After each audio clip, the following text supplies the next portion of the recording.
David Bowie's 1977 album Heroes is an enduring classic, very much inspired by the times it was made in, but also the location. It's the middle album in his Berlin trilogy, and in fact the only one entirely recorded in Berlin, and for the most part written there also. With the studio it was recorded in located right next to the heavily guarded Berlin Wall, this atmosphere pervades the album with tension and sonic textures that capture a moment in time during the Cold War, with the repressed East meters away from the progressive West, with their exciting experimental music scene led by bands such as Kraftwerk and Neu. After releasing the album Low earlier in the year, the trio of Brian Eno, Tony Visconti and Bowie regrouped to begin work on what would become Heroes in July at Hansa Studios 2. The live room of the studio was previously a ballroom and had been converted into a studio. The size of the room meant that it had great scope for capturing natural ambience. Most of the album was recorded with the same band he used to record Low, with Carlos Alomar on guitar, George Murray on bass, and Dennis Davis on drums forming the core band. Brian Eno's contributions were mostly on synthesizer, as he was well known for by this stage, and Bowie on piano, and also on hand to contribute synthesizer parts, most notably on the title track playing the cylinder string ensemble. Bowie and Eno shared some writing responsibilities for the backing tracks, with Eno being credited as co-author on 4 of the 10 songs, and nearly all the music was conceived at Hansa, with spontaneity being an important part of the workflow.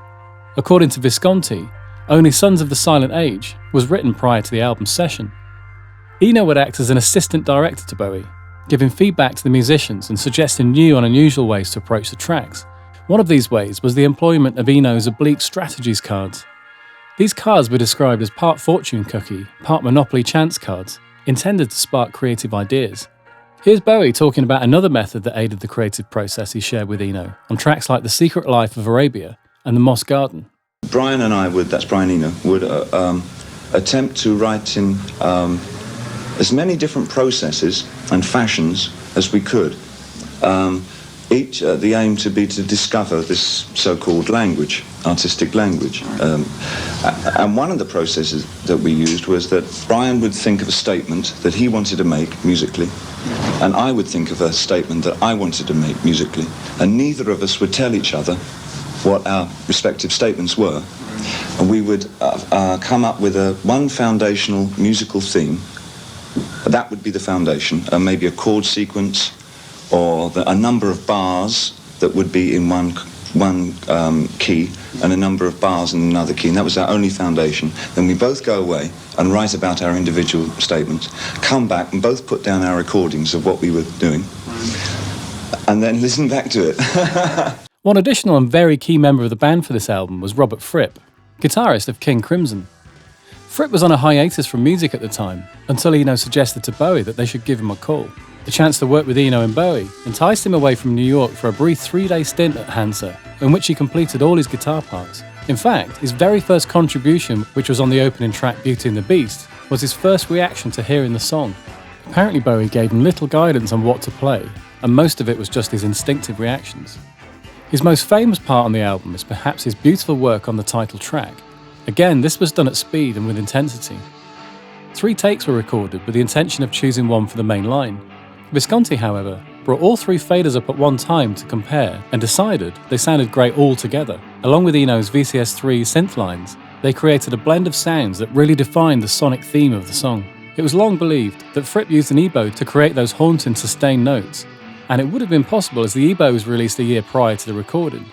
Fripp, however, stated that it was purely from the way he controlled the feedback, moving position relative to the amp, to get the desired sustain he wanted.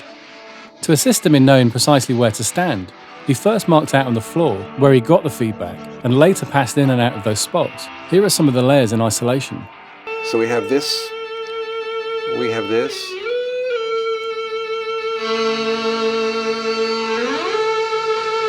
See, he came in later there. Different sound. And then we have this track, 3 tracks. Now they're all very pretty, but they were meaningless until I threw them up like this. The 3 together. And I had to do some judicial mix balancing in the mix, you know. But we always had this constant Fripp thing going all over the place, like it was like a celestial Fripp sound. Okay. So that took about 2 hours, actually, 2 hours of playing to do all that, because, again, we were working in the dark. One very notable feature of the mix is the distinct lack of kick drum presence. Rather than being a mix in faux pas, this was 100% intentional. The track began life as a nod to the Velvet Underground's Waiting for the Man, which is a driving beat prominently throughout the song. However, once all the layers of instrumentation were recorded for Heroes, the kick drum, counterintuitively, seemed to take away a lot of the song's energy, so a brave mixing decision was taken to bring it down significantly to serve the song's identity. For the vocal recording on Heroes, Visconti employed a rather ingenious method to create dynamic ambience using the live room at Hansa to its fullest.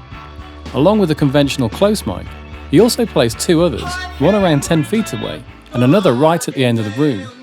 A gate was then placed on these distant mics, and they would only trigger when the volume reached a certain threshold of loudness. So as Bowie increased his intensity throughout the song, the microphones would then enter the mix, and the perceived size of his voice also increased. The main backing tracks were all created without any vocal, or for the most part not even any lyrics written. Visconti recalls that when it came time to record the vocals, that the lyrics were made up on the spot, with Bowie sometimes ad-libbing entire songs, singing at the top of his lungs. When making Lust for Life with Iggy Pop, Bowie became fascinated with Pop's ability to improvise lyrics while standing at the microphone. For Heroes, he decided to use the same method, with inspiration coming from Bowie seeing Visconti sharing a kiss with his girlfriend by the wall. Here's Bowie describing the story at the time. The idea of the song, it's a story attached to it. Watching the wall every day about 12 o'clock midday to about 1 o'clock, obviously during the lunch break, a boy and a girl would meet under the wall, under the guard, under the gun, on a park bench, little bench, which is by the wall, and they would meet there, eat their sandwiches and kiss and cuddle and whatever. They were carrying on some kind of affair. And this went on through the whole recording, every day. And it struck me as ironic that of all the hundreds of places they could have met in West Berlin, they met under the wall. So I presumed that they felt a little guilty about their affair and were subconsciously drawn there through, and it was sort of having this illicit thing going. And I guess that they gave their affair credibility by regarding it as an act of heroism. So the song sort of evolved out of that. The track V2 Schneider was a tribute to the co-founder of Kraftwerk, Florian Schneider, who was a big influence on Bowie at the time. The title also referenced the V2 rocket, the first ballistic missile that had been developed by the German army during World War II, and whose design and engineers played a key role in the American space program. Kraftwerk were famous for using the vocoder, a device that was developed as a method of transmitting secret messages, using a carrier signal and a voice, and Bowie was attempting to get a similar sound, although didn't actually end up using one himself. Visconti said that Bowie had been too impatient to track down a vocoder, so he had a cheap little synthesizer in the studio and found sounds that had a vowel shape that resembled V2 Schneider. The idea was to use these 4 separate patches for each note, and David would supply just the consonants with his voice. The idea was to use these 4 separate patches for each note, and David would supply just the consonants with his voice filtered electronically. The track is unusual for the offbeat saxophone played by Bowie, who kicked off his part on the wrong note, but continued nonetheless. The album was released in October of '77, with Bowie releasing Heroes as a single in a shortened edited form. It wasn't massively successful, and a lot of that was blamed on the shortened version, lacking the dramatic appeal of the full-length song. The album did fare better and was largely praised, although it did have its critics, understandably against the backdrop of changing times with the onset of the punk rock movement. It was held in high esteem by fellow artists, with John Lennon saying that he wanted to make something as good as Heroes when contemplating his return to the music business a few years later. 10 years on, Bowie returned to Berlin to perform a concert by the wall. The concert was held near enough to the wall that many East Berliners crowded along to listen. It was one of the most emotional performances I've ever done. I was in tears, Bowie said. Just a few years after this, the wall came down and this period in Germany's history came to an end. Some say that Bowie may have contributed to this. Despite what people think about its political influence, it's a fantastic album and one of Bowie's finest.